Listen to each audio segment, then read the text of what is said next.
very good evening to everyone. Thank you for being back with us on the South Asian Digital Travel Conversation. This is our 9th episode, and today we have a wonderful all-woman panel that's going to be discussing about the industry and in the offset of the COVID pandemic. So I'll just move on to introducing the panel for today, which is we have Ms. Amal Goonetilleke, the Chief Executive Officer, the Hotel Association of Sri Lanka. Amal, with over 3 decades of experience in tourism and hospitality, specializing in sales and marketing for hotels and resorts in Sri Lanka and the Maldives. Amal is also currently a sought-after consultant for the hospitality and local and international affiliations. She's a powerful voice in the field and has been a catalyst in influencing the government to bring about policy changes and provided beneficial to the industry. In the last assignment, she was the Regional Director of Sales, Sri Lanka and Maldives for the Taj Group of Hotels with whom she was almost with for 21 years. Prior to that, she worked as a head of marketing for a reputed local hospitality group that she currently serves as the CEO.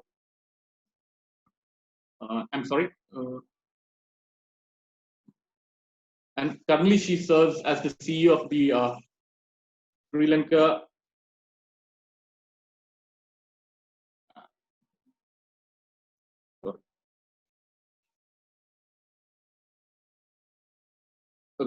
right now, she holds the position of Vice President of the Colombo City Hotels Association and also the Chairperson of SATA Sri Lanka Chapter.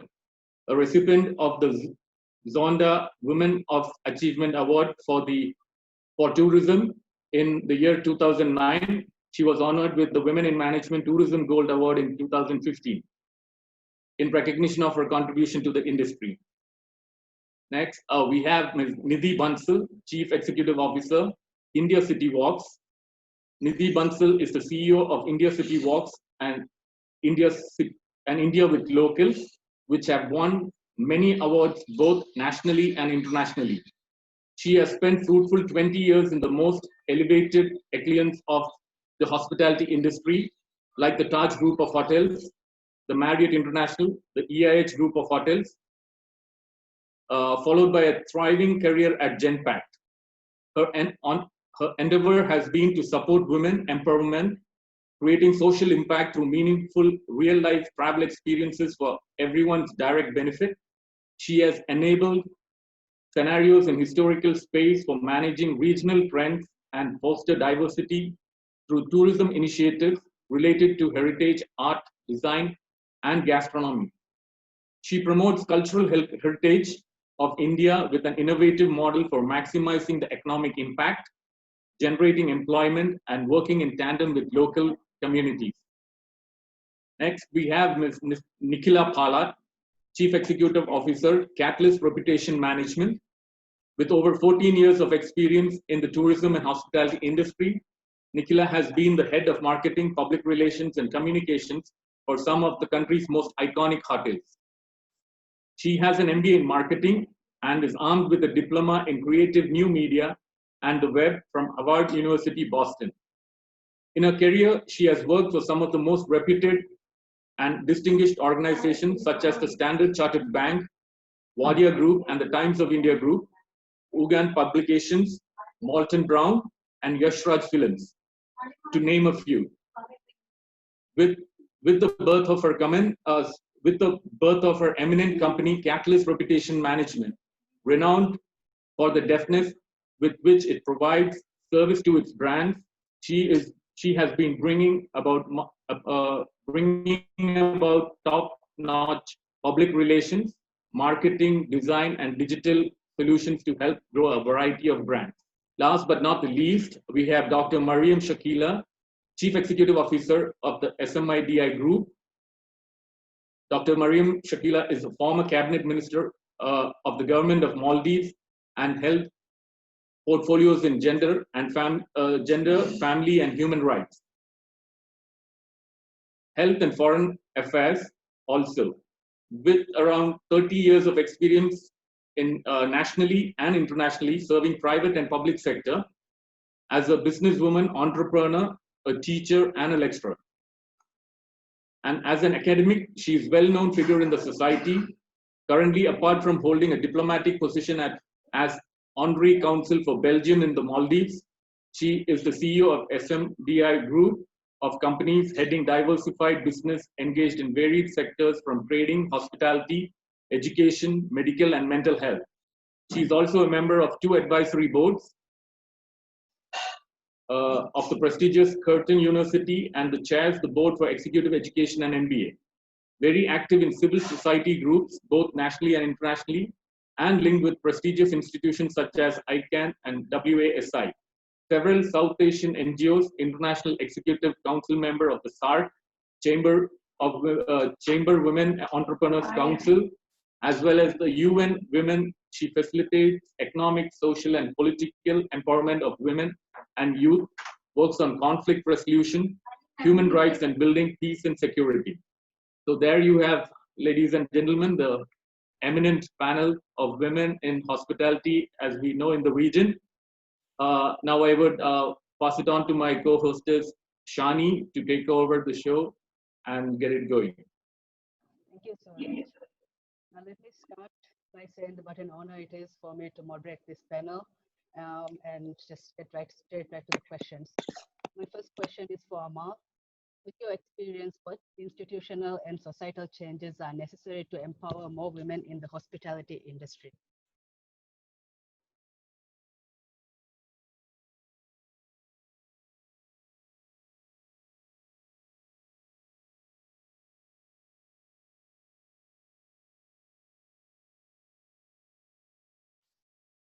I think, Nicola, you're on mute. Amal? Shani, could you just repeat the question? I think she was not able to hear you. Okay. Amal, the first question is for Ms. Amal Goonetilleke.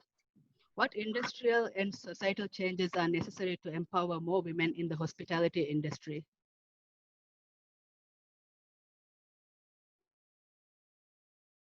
Okay, so let me just move on. Nidhi, are you able to hear me? You're breaking up quite a bit. Can you speak once again, please, just for testing? I will just ask a question to you, Nidhi. Though we see a relatively slow growth in the number of women working in the hotel sector, we see a progressive growth in women entrepreneurs across the hospitality landscape. Could this be a game changer? Thank you for the question. Yes, I do agree with you that this could be a game changer. But having said that, I also wish to highlight that according to the World Travel Tourism Council, it's reported that India employs only 12% women in travel and tourism. However, there's a major number of women who are a part of the sector, which in a very unstructured and unaccounted manner. On the other hand, women entrepreneurs form a distinct group who have broken away from traditional roles to explore new avenues of economic involvement. Fortunately, these numbers are increasing, and this certainly can be a game changer only if we evolve with changes and adapt to its surroundings. There is disruption everywhere, which opens up, a plethora of opportunities for women. The assets will evolve. Cloud kitchen models, cleaning contract models, deployment of resources and tech, and community-based kitchens and community-based models are going to be flourishing in the future. These emerging technologies are allowing women to connect, organize, and share information in new ways, which certainly is a game changer. The women in millennials and baby boomers are reaching new life stages, which evolves into multitasking and opening up to digital consumption in newer ways. We need to ensure that these opportunities are taken full charge of, and accordingly, there are newer spaces in travel and tourism and newer areas within travel and tourism where women can succeed, can progress, come up with newer ideas, and be a part of this entire entrepreneurship journey. So yes, I believe this is going to be a game changer very soon. Thank you, Nidhi. Before I go on to someone else, I will check if Amal can hear me. Amal, can you hear me?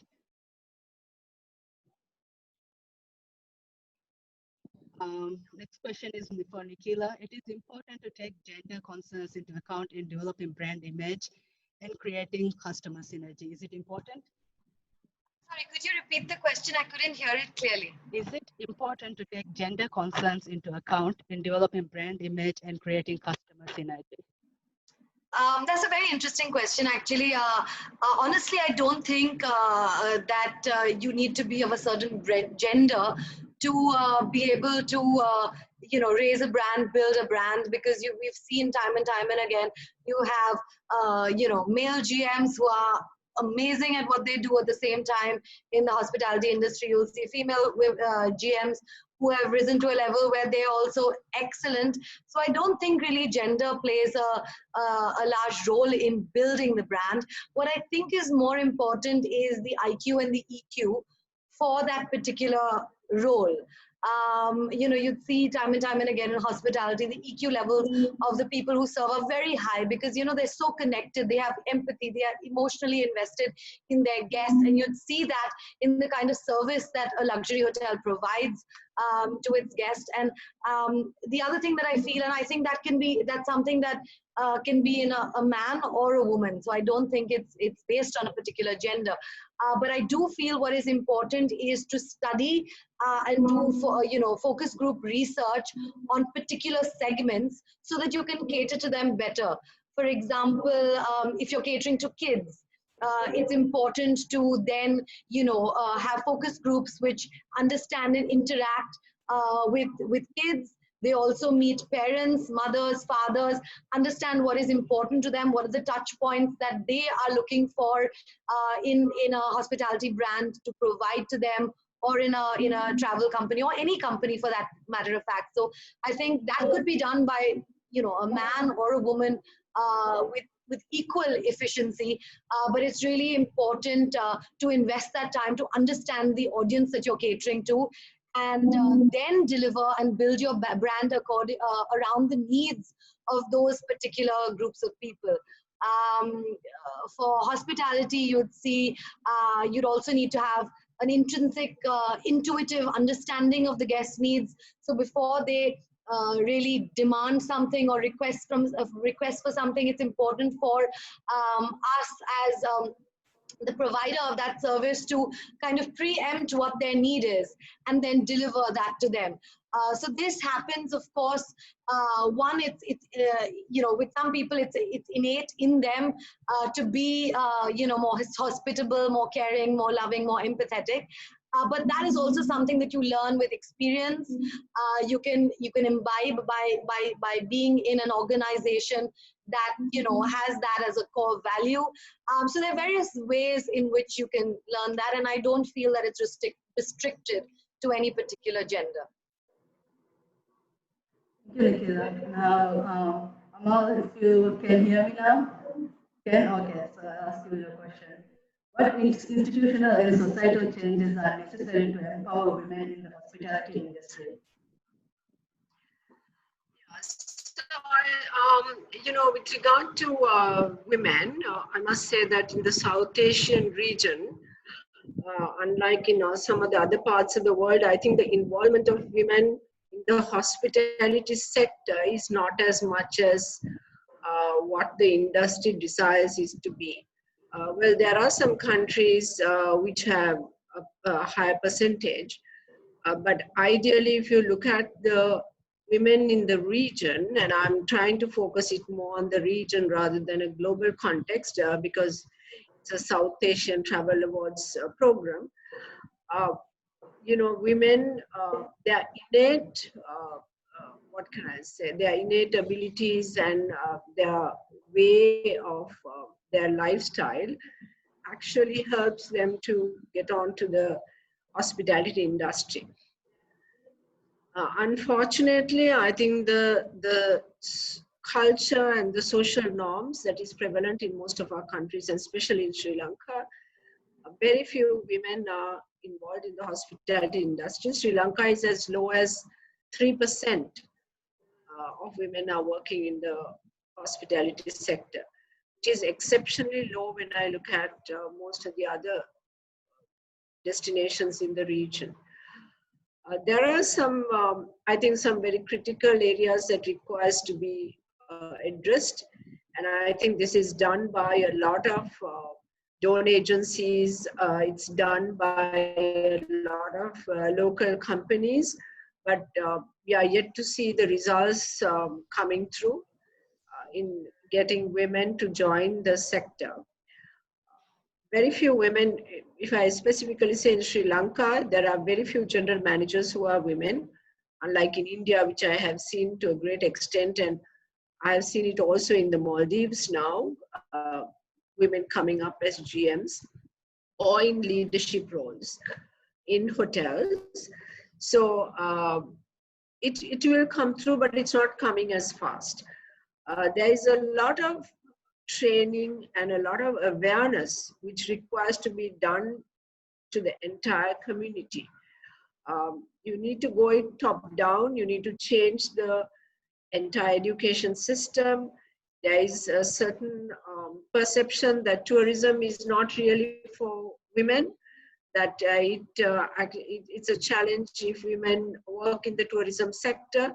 Marriage, which is considered very important in our part of the world, that it probably spoils your opportunities of finding the right partner.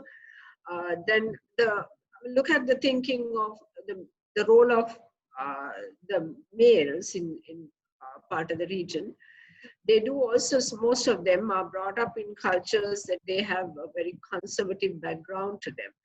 So they wouldn't want a woman to come and work on shifts, work late hours, have close interaction with different communities of the world. We need to change that. It is happening slowly. You also need to go, as I said, first with the education system. So you need to make principals, you need to make teachers, and the Ministry of Education aware of what happens in the hospitality industry and that it is a safe place to work. So basically their thinking is that it's not a safe place. Tourism is not safe for a woman.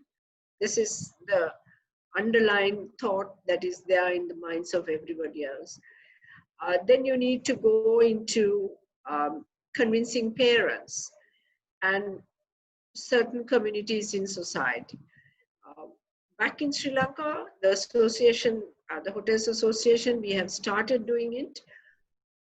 And we've been quite successful where we actually have targeted the Ministry of, we have looked at the Ministry of Education to work in partnership with the Ministry of Education, and then going to school principals, educate them, take them on site inspections to hotels, so show them the back of the house, exactly what are the safety guidelines that exist in hotels. We've done it very proactively, and we've done it also with some of the best products in Sri Lanka to show them global standards, which I think even they were quite surprised. We've then gone into another level to educate the teachers and career guidance counselors in schools across all regions, getting them into a center place like the capital, again showcasing what a product is all about, taking role models, women who are role models in the industry, and explaining how their entire career has been and how they have risen to leadership roles. So we've done all that. And I think that's important in our part of the world to do that, because the family, the teachers, career guidance counselors and principals are great influencers of youth.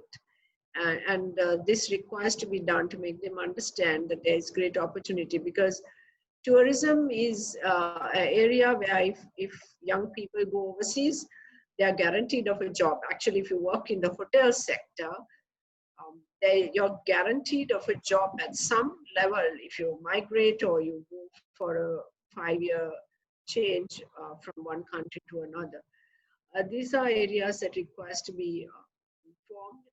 And I think a very strategic plan to make the entire country or entire female possible workforce understand the importance of tourism is very relevant. Rather than what's happening right now, it's done in pockets, but you need to do it from a very macro perspective so that you get the educational institutes to make young females understand how important it is, how important a role in the tourism industries, and also the career opportunities that are there, career growth opportunities that are there in the industry. So this is very critical. Thank you, Amal.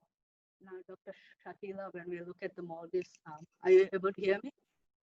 Yeah. Yes. When we look at the Maldives, there is no institutional discrimination along gender lines in access to education, health services, or jobs in the public sector. However, the proportion of women working in the Maldivian tourism industry is relatively low. Is this reluctance or society's view on working in hospitality or something we need to explore more? Well, that is very true that there are no institutional discrimination along gender lines in access to education, health services, or for jobs in the public sector in the Maldives. Definitely, Maldives does not lack policies or laws, and Maldives has also undertaken gender-sensitized international commitments such as CEDAW and translated them into national laws and policies. And also created institutional mechanisms to implement them to promote gender equality and gender mainstreaming. But despite the enabling environment that has been created, relatively few women embark on tourism industry to work or to invest, as you said. It's a combination of several factors, which includes geographical challenges of mobility, living away from family, as Amal mentioned already, a lot of factors Amal mentioned, and then also to stay away for extended periods, and also a sense of safety and many other challenges associated with being an island nation, cultural socialization process, and also the patriarchal norms. The combined influence of our country's South Asian patriarchal heritage and increasing shift towards a more conservative interpretation of Islam also continues to condition certain structural, functional, and cultural barriers to women's participation in tourism industry. Yes, societal opinion play a role too in preventing or limiting women and women's entry into tourism industry. A societal perception in many cases is that tourism industry is Western, and that it would negatively influence women towards nudity, alcohol, and extramarital affairs, besides many other perceived negative influences, complicates their entry into the industry further. Apart from all that, I feel that the main issue is, and has been, lack of awareness and effective policy implementation by the authorities, acceptance and embracement by our women themselves of the opportunities provided by the existing policies.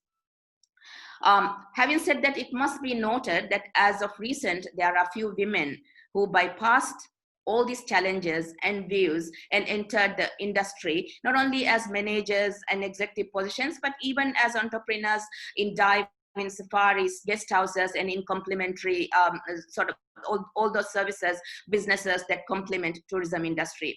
I feel that we require a well-rounded attitudinal shift to eliminate internalized and stereotype mindsets and repressive and discriminatory barriers and stigmas. Thank you, Dr. Shakila. Now, Amal, my next question is to you again. The COVID-19 crisis brought unimaginable conditions to the industry. As the prime body supporting the hoteliers, what actions has been taken to mitigate loss and secure employees? I couldn't hear you at all.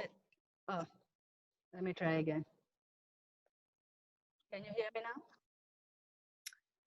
Your voice is getting cut off. Okay, so how about now?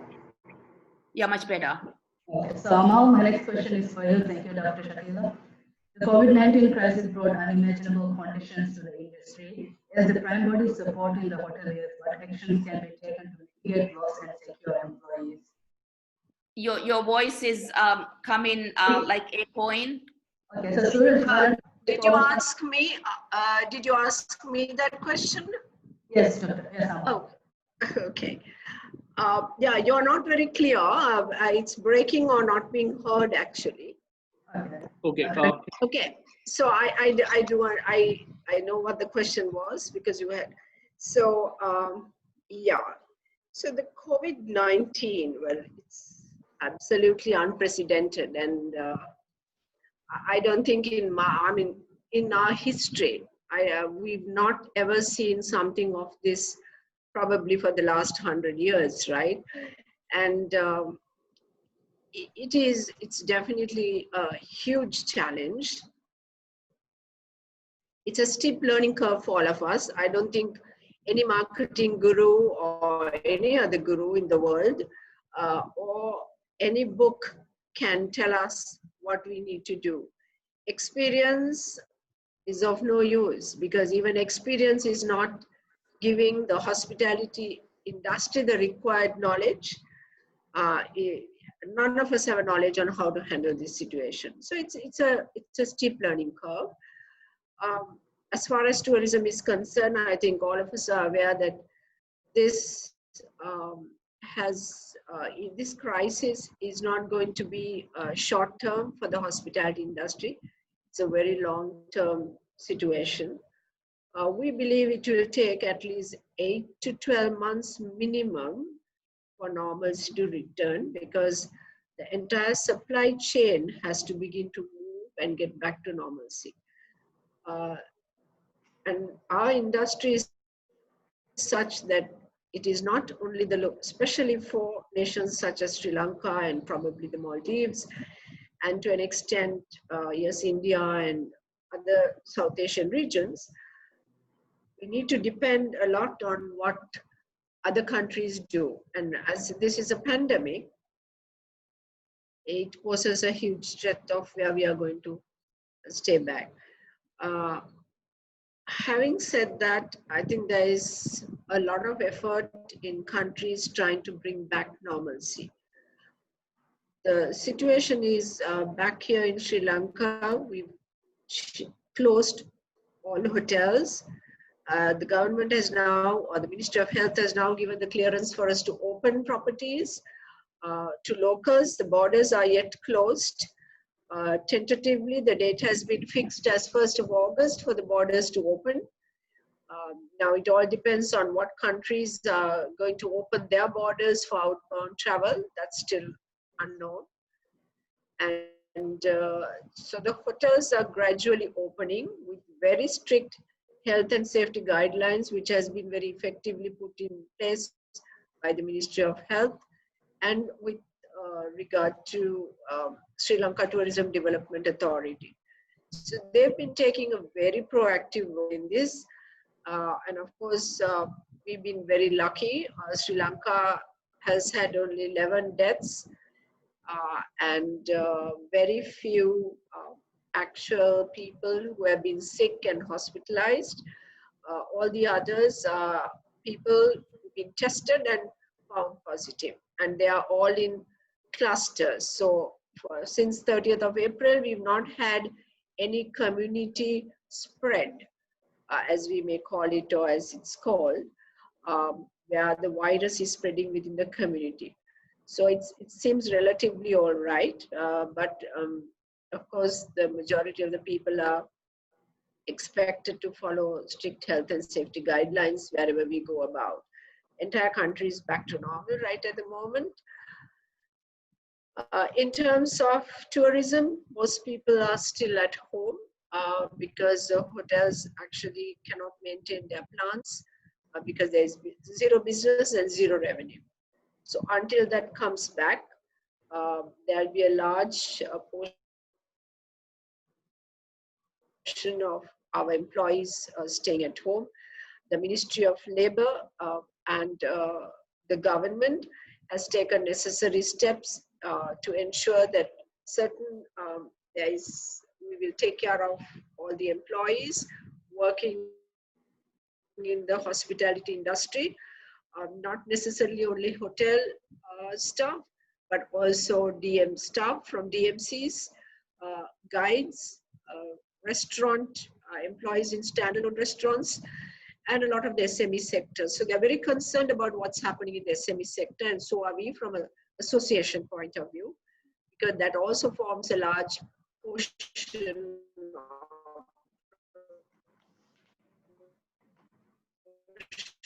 of the business, tourism business. Certain relaxations of the laws, certain regulatory changes which we have requested, and fortunately it's being looked at quite positively.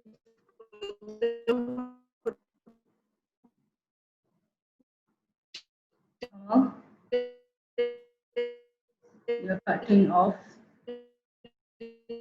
Industry. The government have loans, basically months. Can you hear me? Can you hear me? Yes, can hear now. So the government has granted soft loans, which is at extremely low interest, with a grace period of 2 years, with a payback period of 5 years for hotel operators and owners to secure the jobs of their employees. They have also given concessions in terms of waiving off penalties of payments with regard to employers' EPF and ETF, employers' trust fund and employers' provident fund. They used to have very high penalty rates, but they've all been waived off. You can pay it after a particular period of time. In terms of utility bills, electricity, water bills, the government has brought about a mechanism where you can pay them in installments over a period of 12 months.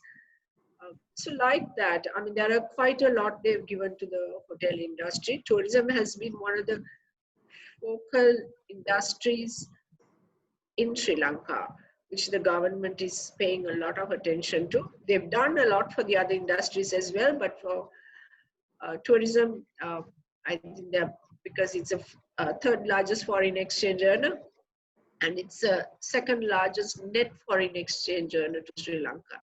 Okay. So we expect more to come. Well, the demands are quite high from our side, but I think they will slowly but steadily try to stabilize the industry to what it was before.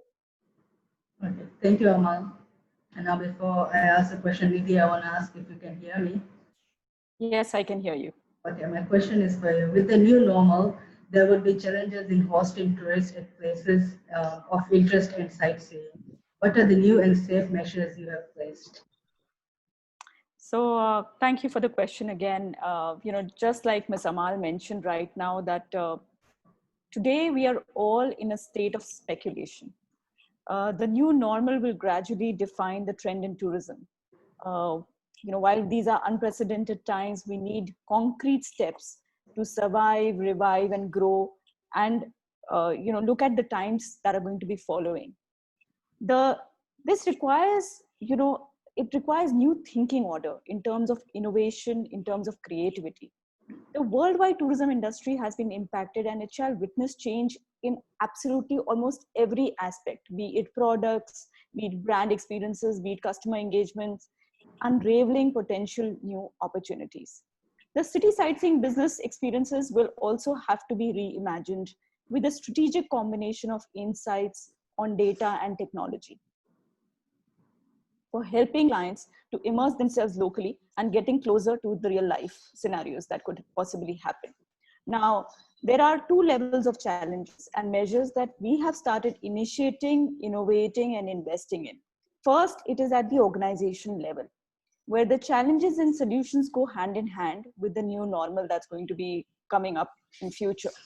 If avoiding crowd is necessary, then staggered timetable to visit the monument will have to be incorporated in. If hygiene is a necessity, then we will have to ensure personal and space cleanliness. In India, where the population is huge, and the numbers that we are in, almost 1.3 billion people, we need to first ensure a big round of awareness campaigns just for the tourism industry. At our end, we've already started doing that. We've already started creating that awareness. The do's and the don'ts have to be echoed and etched in people's mind. Needless to say, our itineraries, our tour packaging, and people who are delivering these experiences are already undergoing strict change and the new norms. They're trying to understand what's going to be the new norms personally. More on this will come in light when we really know where we are and what's going to be happening next. The other part of the course is to ensure the overall measures. Now here the focus areas have to be on the grassroots level support staff of tourism industry, as well as on sanitization and water. Owing to the pandemic, I'm sure all of you know that we as a country has seen mass migration, where there comes our responsibility in enabling and bringing in sustainable tourism models to in the most remotest areas of our country. And for this, we need to support our people who've moved back into these smaller cities and villages. We need to pay immediate attention to raise awareness on tangible and intangible assets for future experiences. We need to focus on nature and environment-friendly initiatives. Utmost importance is to take steps on cultural heritage, as I personally feel that tourism will take some more time to regain the momentum that it needs. And finally, like I mentioned above, we need to create a sustainable ecosystem by encouraging entrepreneurs as well as intrapreneurs. And under the flagships of India City Walks and India with Locals, we have taken innovative steps to curate special engagement patterns and platforms to realize the beauty of Indian cities and their offerings to the broader audience. Overall, safety being the critical metric to achieve, the basic guidelines shared by the regulators will need to be adhered to. Keeping all this in mind and keeping the pandemic is still going on, there is a lot more that will come and add up to all this. But this is just an initial phase and initial thoughts that I'm sharing with you on what could be the future that we'll be experiencing. Okay, thank you, Nidhi. And now, Nikila, my next question is for you. We have a lot of small and medium enterprises in the tourism industry. What advice do you have for them in terms of surviving during these unprecedented times? You're right. These are really unprecedented times, and I agree with Nidhi. Innovation is definitely the key. But more than that, I think the really most important fact for SMEs, I think they need to stay positive. I think, there's so much negativity, there's so much fear, there's so much unsurety, there's so much uncertainty. As a brand, somebody who advises brands on how to build brands, I think we at Catalyst, the first step that we do is say, let's stay positive and let's look out for positive and better solutions to improve the brand and to address our customers, reach out to our audience. How do we do that? Innovation is the key today's day and age, with things changing all the time, with with this pandemic that has completely shocked the entire world.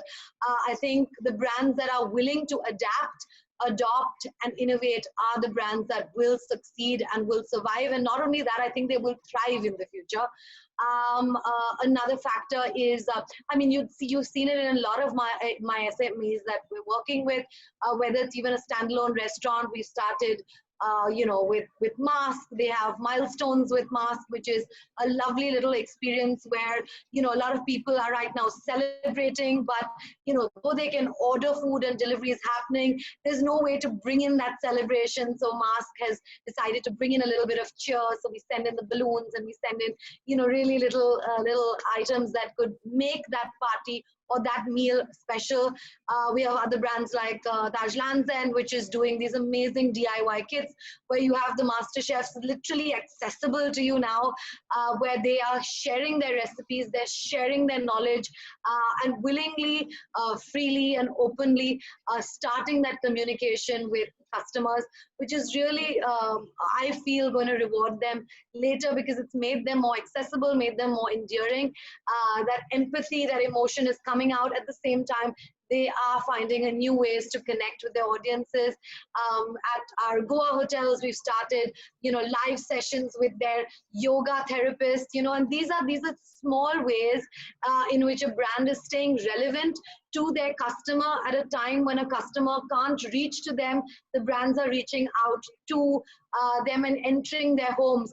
At Lands End, they've started, laundry services because they understood the need of the hour is, a lot of people don't have house help, and it's a small thing that, it's a small gesture which people are willing to, trust a brand which is, from a very, very strong backing like the Tatas, and their value system is very strong. So they're very, very happy to support a brand like that and give out their clothes, and because they know intrinsically, if they've given it, the Taj will do everything they can to make sure it's safe, it's hygienic, and it's going to be returned to them safely. At the same time, it's addressing their need so that they can spend time with their family, or they can spend time at work and not worry about these other things that are stresses. Another thing that we've seen right now, which is really helping my brands and brands all over, is the digital boom. All of them have now, I mean, you can't reach out to your person personally and talk to them and touch them or speak to them. So this is a really nice touch point to connect directly with your consumer. And today, the consumer is actually listening, is being listened to. We're getting amazing feedback from customers who generally, we didn't have the time to interact with them. So now brands are taking time to connect with them, talk to them, speak to them through the digital platforms. You see a lot of them going live on Facebook or live on Instagram. Today, like right now, we've got such amazing thought leaders on one panel, sharing their thoughts, sharing their positive energy, sharing their ideas, which will, somewhere go back, and we will be influenced by them, and then we will pass that on, and that will percolate to our brand, and that's going to help the industry come back on its feet. You'll see nostalgia as a very large emotion that people are playing on. Earlier, if you'd see all the kind of digital communication from hospitality, it was more a hygiene factor, but now it's become a basic need. I think that's really the future of the industry. You'll see earlier you'd have brands talking a lot about their services and why their services were so great or why their services were so good. And this is all a form of what we call push marketing, where you're pushing out, information to a customer about a brand, more like an advertisement. But now you're actually understanding the requirements of a guest, or requirements of a customer, and giving them information that they need, rather than information that you want to project to them. And that's why it's so much more meaningful. It's so much more memorable. You will see guests supporting brands by talking about how much they miss the brands, which is not something that you'd see previously a couple of months ago, because now people have understood the value of savoring that meal when you go out with your family. And so I feel that when we come back and when we reach the hotels again, or when we're dining at our favorite restaurants, that experience would be so much more valuable. And I think that is what we want to cash in on with all my brands and the brands that I'm working with and globally. Of course, safety and hygiene is definitely going to be very important. So there's going to be a lot of communication that brands would need to do, talking about the measures to, win back the confidence of the guest so that they feel confident enough to support that brand. But at the same time, you also want to play up the emotional quotient of saying, hey, let's come back and once again enjoy those milestones, enjoy those celebrations, and really enjoy our time together. I also feel that, interestingly, productivity has been at one of its highest. Earlier things just used to flow, but now you'd actually see people connecting more and expecting, results, and actually tracking those results, because they actually have the time to consciously see, their campaigns come to life and actually track those performances. So amidst all of this, I'm seeing a lot of positive change, and I'm hoping that that will impact the future of the hospitality and tourism industry. Thank you. Thank you very much, Nikila. And now my next question is for Dr. Shakila. Maldives has decided to open its market to tourists from July 1st. Are we prepared to cater the incoming tourists? And as we understand, there are quarantine regulations and uncertainty with travel agencies. You're on mute, Dr. Shakila.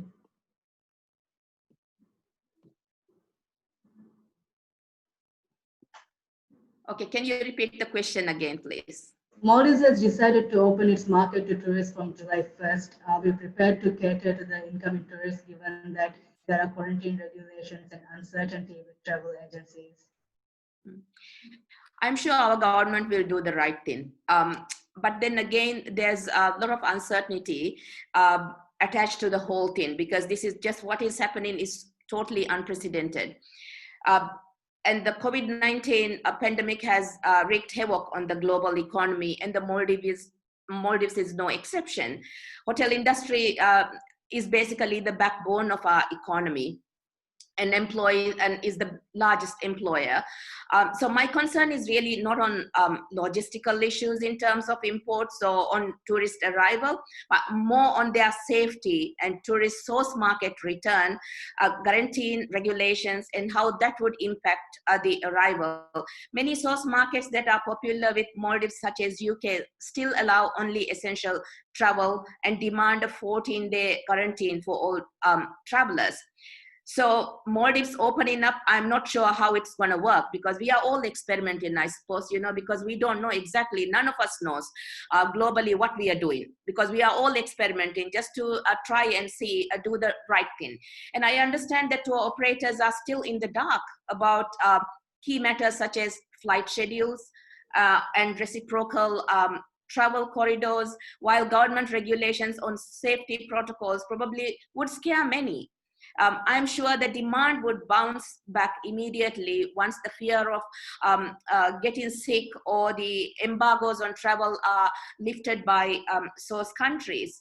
At the same time, I don't think that although hotels are desperate to open up and do business as usual, it would be very challenging for many hotels to determine opening dates unless they are certain that clients have the ability to visit. But international travel would definitely take time for normalcy, as I think Amal mentioned. Having said that, it must be noted though that according to travel agency Kony, bookings for the Maldives for 2021 are outperforming every other destination that they sell. So I think these are all experiments. We'll have to just wait and see. Okay, thank you, Dr. Shakila. And now, since we have one more round left and one question each, I'm going to give everyone 2 minutes to answer the most. So if you could pay attention to the time when you're answering the question. The first question is for Amal. What are some of the risks in the current quest for female empowerment, particularly against the background of development? Branka. Yeah, so I think with development, one of the key things that women would look for is safety and also security in terms of how companies or how the industry is going to provide for the challenge of what women face in terms of looking after their children and moving out to work. There's a lot of, again, discussion. There are no regulations, but there are a lot of discussions about whether hotels should, or whether the industry should look at flexible working hours, which at this moment doesn't look very practical because tourism is a hands-on job, hotel operations is hands-on. So you can't do it remotely, and you can't do it without physically being present. The other one is, of course, having child care centers in hotels, which is also something which is being explored. There are some companies like the Taj Group, which has their own child care center, and I think it's a policy of the brand, if I'm not, was a policy at one time. It's a very good concept because this is something that keeps women with young children away from working or leaving their jobs after they get married. So the highest dropout comes when women, get married and they want to have a family, then they decide to quit the job. The other one is looking at possibilities, which started about 5-6 years ago, to get people to work in that specific area of their home. So with the growth of tourism post 2009, after peace returned to Sri Lanka, I mean, the supply in terms of inventory has grown across the country. So the footprint is far larger than it was ever before, giving an opportunity for young women to get jobs in their area where they live. Having said that, I go back to what I said in my first question. So will they look at the hotel sector? So that's something that requires to be looked at. I won't go back again, right? Like what Shakila said, we need to watch and see how the new normal is going to be and how it's going to work out as the days go by. Thank you, Amal. Nidhi, what actions do you recommend to encourage more women into board level positions? First of all, I must say that this is one of my favorite questions. Every time I'm asked this question, I feel very, very strongly about it. So I have some strong opinions about this particular question. You know, women can be successful and can get to board level positions only if the ecosystem is created for them. Aspirations and expectations need to be managed. Had I not been encouraged, you know, by my faculty in the hospitality school, I would have never taken up a job in a big city, belonging to a small city at that time. My mentors at work further guided and supported me to take up challenging roles and be able to perform them successfully. In short, you know, interventions that motivate women to take up these jobs and be successful in them needs to be created at various junctures. A best practice that I must you know, talk about is the mentorship programs. Mentorship programs must exist across organizations, big or small, where women should not only be mentored by other women, but also men, because sometimes they become the best guides, you know, in terms of work challenges. A framework of diversity should exist where opportunities are consciously created for women to take up challenging roles. Stereotype bases, you know, stereotype biases such as, you know, women once they have children cannot focus on their jobs should not only be broken, but they should be forbidden. 80% of the challenges that women face are almost similar to each other. And there needs to be more openness from successful women to come and share how they have managed those challenges. And I believe that it's important that our work life and our personal life, our family life should have a fair balance, and both should be aware of each other. And individuals who are a part of this entire life of ours should become a support system. Lastly, as women, it is our responsibility to participate in these inclusive programs and adhere to its requirements and responsibilities. Thank you, Nidhi. Nikhila, brands have started using and engage more on social media. Are we going to see new strategies based on social media and less on out-of-home brand marketing? Yes, absolutely. Social media is definitely going to be it is already an amazing medium to reach out to our customers. And I definitely believe that, you know, this is definitely going to be something that we will see a lot of in the future. And I think new strategies are already emerging, but this will keep, you know, evolving as we go on and as we understand what our customer requires. What I do feel, at least what I do hope, and we've started with the brands that I work with, is that there are so many digital platforms and there's so many social media platforms. More often than not, brands use the same kind of copy, the same kind of imagery, and the same kind of content across all brands, which isn't really beneficial. Because each social media platform works very differently. Facebook has a completely different approach. It's a community-based platform. Instagram, again, has a completely different user base, and people, you know, gravitate towards Instagram for a completely different you know, experience. And so when you put the same content across all the platforms, you're actually doing an injustice to both the customer, yourself, and the platform. So with all the brands that we work with, we have completely unique strategies for each platform. And I think going forward, I'm hoping to see more brands also adopt this strategy rather than a one-size-fits-all, because We've seen that time and time again for brands. You know, you have to cater for different people with different requirements differently, and it works exactly the same for social media. So in Instagram, for example, the lives are something that works really well. Facebook, these kind of panel discussions is great, but it's also a community building platform. So you have the luxury of creating new pages. So there's so much that you can do. LinkedIn, again, is an amazing medium to connect with your business audience.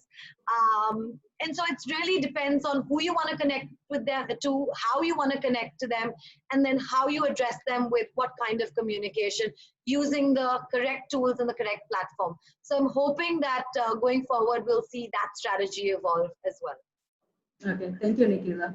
And now my last question is for Dr. Shakila. Women are underrepresented globally in political discourse and decision making. Where do you see progress for women entering and sustaining political leadership and campaigns? And what can we do to increase the number of women reaching the top? You're on mute.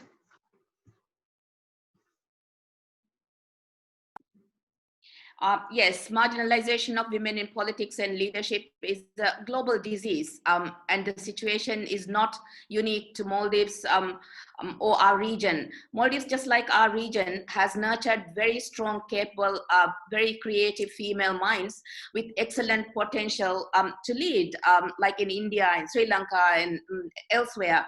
Yet we are also disadvantaged and oppressed through patriarchal norms, which I mentioned even earlier. The culprit is often a pervasive, detrimental, stereotypical judgment of women's capacity to lead or be in decision-making positions, preventing women from coming forward or being considered as capable leaders. Our socialization process needs to change to allow women to become independent thinkers and decision makers. At the moment, especially in island communities, socialization process encourages women to play passive roles rather than speak up, which in turn leads to low self-esteem, enhancing further the stereotypical thinking that women are incapable of leading, and thus conditions a certain structural, functional, and cultural barriers to women's participation in public life. Our society, especially women themselves, must also begin to realize that women are born unique, and acting feminine in a leadership position is neither inferior nor a weakness. And adopting the socially prescribed masculine traits of being assertive or decisive or authoritative does not make them masculine either. Sadly, society's demand of the female gender role is at present very contradictory to its demands of leadership role. Women are expected to be submissive and demure, and yet as a business leader, you are expected to be assertive, decisive, and authoritative. Women must be trained, coached to learn to ignore the negative thoughts triggered by socially prescribed masculine and feminine characteristics and leadership qualities that question our femininity. Women must learn that a woman does not have to become unfeminine to be a competent leader. They must realize that they can adopt the so-called masculine traits and feminine traits and be a good leader as well. The underlying structure of social, governmental, and economic institutions also need to transform into more accessible, attractive, and acceptable places for both men and women to work without coercion or violence. And such a transformation is not achievable without collective efforts from many people, and most importantly, from us as women. Authorities should establish a structure to make use of compelling international mandate for policy approaches such as CEDAW that we have, the Commission on the Status of Women, and the Beijing Platform for Action. Apart from the authorities should set up required institutional framework to make available the professional appropriate expertise to guide and ensure finance and resources are available for effective implementation of gender related legislation legislation and policies, and follow up the implementation progress. Conducting mandatory gender sensitization and skill building programs and awareness programs for all public and private officers is also essential. Establishing gender equity initiatives that would ensure women's empowered presence in some high-level political posts to influence governance processes and act as role models would also help. And I think one of us mentioned about education, educating them, the teachers having the right mindset for us to do. To be honest, my experience in various fields, both private and public sector, shows me that often our own view of ourselves limits us more than anything else. We need to reshape our own perception of how we view ourselves if we want to succeed as professionals. Women themselves need to stand up and stop their own defamation, stop victimizing themselves, and begin to believe in themselves, their strength and their capabilities. Women often are their own enemy. I don't know, you have all women over here except one, sadly, one male here to listen to us. Let's see what he has to say now. Okay, I think that was quite an interesting insight from each one of you. Lovely perspective from different parts of the country and from different segments of the industry. So thank you one and all for joining us on the show.